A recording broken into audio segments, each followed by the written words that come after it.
व्यासपीठावर उपस्थित माझे सर्व आदरणीय मान्यवर, समोर उपस्थित माझ्या माता भगिनी, तरुण सहकारी, ज्येष्ठ मार्गदर्शक, सर्वांना वंदन करते.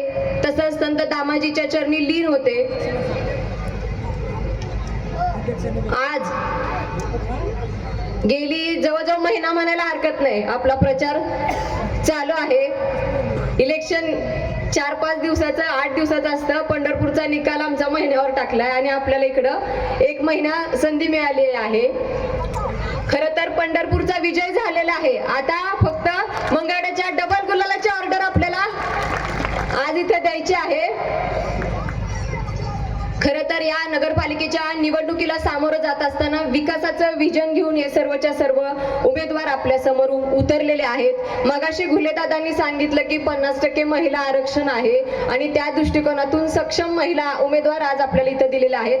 पण खरं तर आज आपलं व्यासपीठ बघितलं तर 50 नाही तर 75% महिला वर्ग तुम्हाला दिसतोय.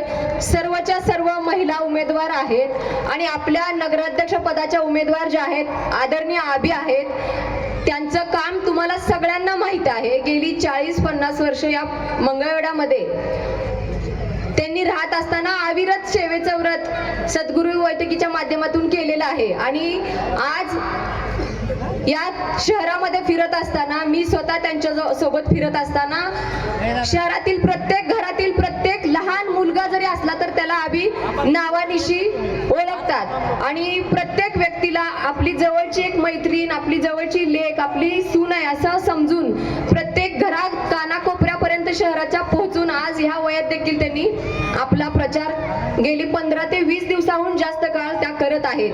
म्हणजे कामाचा किती हुरूप त्यांना याही वयात आहे हे त्याच्यातून दिसून येतंय. आणि अशा चांगल्या व्यक्तीला आज आपण जर निवडून नगरपालिकेत पाठवलं तर नक्कीच शहराचा चेहरा मोहरा बदलल्याशिवाय राहणार नाही. आभी सोबत फिरत असताना एक छान त्यांचा स्वभाव अनुभवायला मिळाला की प्रत्येक व्यक्तीला समोर कोण विरोधक आहे किंवा कोण आहे हे न बघता ते आपलं लेकरू आहे, शहरातला व्यक्ती जो आहे तो आपलं लेकरू आहे असं म्हणून त्यांनी काम आतापर्यंत करत आलेले आहेत. आणि त्यांच्या या स्वभावाला खरंच म्हणजे मी सुद्धा मोहित झालेले आहे की आभी एक चांगला नगराध्यक्ष म्हणून नगरपालिकेत आईची भूमिका नक्कीच पार पाडतील असा माझा ठाम विश्वास आहे. आणि त्यांचे हात बळकट करण्यासाठी आपले नगरसेवक पदाचे सर्वच्या सर्व उमेदवार त्यांच्यासोबत चांगल्या पद्धतीने सुसंस्कृत उमेदवार आहेत. तुमच्या घरापर्यंत पोहोचून काम करण्यासाठी ते सक्षम आहेत. कुणालाही कुणाच्या आडून काम करण्याची गरज नाही. त्या स्वतः सर्व महिला असू द्या किंवा अगोदरचे दुसरे जे नगरसेवक आहेत ते सगळे तुम्ही अनुभवलेले आहेत, तुमच्या घरापर्यंत येऊन काम करणारे आहेत. तर जनता सुज्ञ आहेत. तुम्हाला मी एवढंच सांगेन की ज्याप्रमाणे पंढरपूरची नगरपालिकेची इलेक्शन सर्वसामान्य जनतेने हातात घेतली होती, कारण बदल घडवायचा होता, कुठंतरी विकासाचं विजन घेऊन तालुक्याच्या आपल्या शहराच्या विकासाच्या दृष्टिकोनातून आपल्याला जर प्रयत्न करायचा असेल तर आम्ही मंचावर बसलेले व्यक्ती फक्त हे गोष्ट करू शकत नाही. तर त्यासाठी आम्हाला सर्वांना तुमच्या सगळ्यांच्या साथीची गरज आहे. आणि मला विश्वास आहे की तुम्ही प्रत्येक जण आमच्या सोबत आमच्या पाठीवर मागं भक्कमपणे उभा राहताल हा माझा ठाम विश्वास आहे. या मंगळवाड्यामध्ये प्रचार प्रसार करत असताना, आमचं चिन्ह पोहोचवत असताना समोरच्या जे उमेदवार आहेत नगराध्यक्ष पदाचे त्यांनी नानांवर वक्तव्य केलं. मला माझ्या सर्व तरुण सहकारी, ज्येष्ठ मार्गदर्शक जे नानाप्रेमी आहेत त्यांना आव्हान करायचं आहे की येणाऱ्या 20 तारखेला नानांनी काय केलं म्हणून असं विचारलं असेल तर 20 तारखेला सगळ्यांनी नानांनी काय केलं हे 20 तारखेला सगळ्यांनी दाखवून द्यायचं आहे. तुम्ही सगळ्यांनी 20 तारखेला असं मतदान करायचं आहे की त्या मतदानातून समोरच्या उमेदवाराला नानांनी काय केलं हे नक्की समजून जाईल. त्यांनी माझ्यावर बोलताना सांगितलं की अगोदर प्रशासनाचा काळ होता 4 वर्ष आणि म्हणून मी त्या दारातला त्यांच्या खड्डा बुजवला नाही. आम्ही इथं मंगळवाड्यात येऊन अगोदर काय केलं नाही पण असं त्यांनी सांगितलंय. पण सर्वसामान्य जनतेला माहित आहे की आपण काय करू शकतो. त्यांनी 2 टप्पी भूमिका मांडली. आणली की खड्डा बुजवण्याचं काम हे 4 तिथल्या दुकानदारांनी वर्गणी काढून केलेलं आहे प्रशासनाचा काळ असल्यामुळं. मला त्यांना एवढंच विचारायचं आहे की एवढ्या दिवस प्रशासनाचा काळ होता तर मग तो खड्डा वर्गणीतून का तुम्ही स्वतः केला नाही किंवा ते पाणी तिथून का काढलं नाही तुम्ही?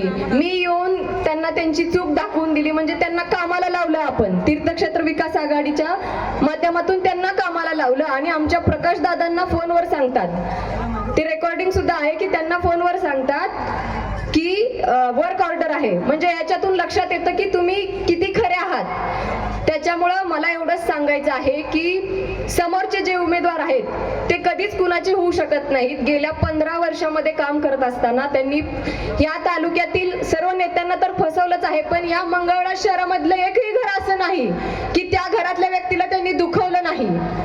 आपले राहुल शाह जे असतील, आदरणीय नाना असतील, ढोबळे सर असतील, आदरणीय दादा असतील, सगळ्यांना आणि आज ज्यांच्या सोबत फिरतायत त्यांच्यासोबत त्यांनी काय केलं हे सगळ्या तालुक्याला माहिती आहे. मुळात महत्वाचा मुद्दा आहे की त्यांना कुणीतरी विचारा नक्की उमेदवार कमळाचा आहे की घड्याळाचा आहे म्हणून.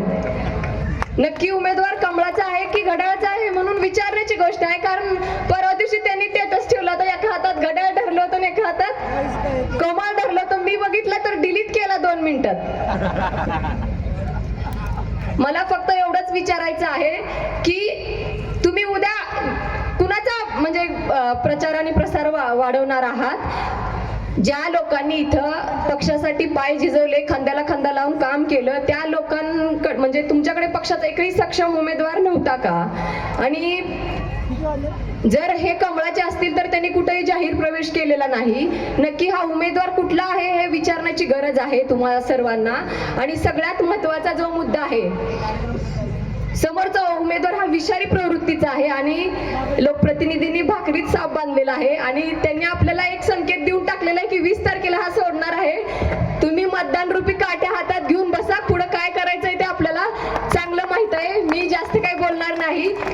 आबी नगराध्यक्ष पदाचे उमेदवार आहेत, त्यांच्याबरोबर सर्व आमच्या महिला भगिनी आहेत, तसेच सर्व तीर्थक्षेत्र विकास आघाडीचे जे उमेदवार आहेत ते सर्वच्या सर्व उमेदवार यांना रिक्षा या चिन्हासमोरील बटन दाबून, तसंच आमच्या प्रभाग क्रमांक 8 मध्ये 2 उमेदवार आहेत.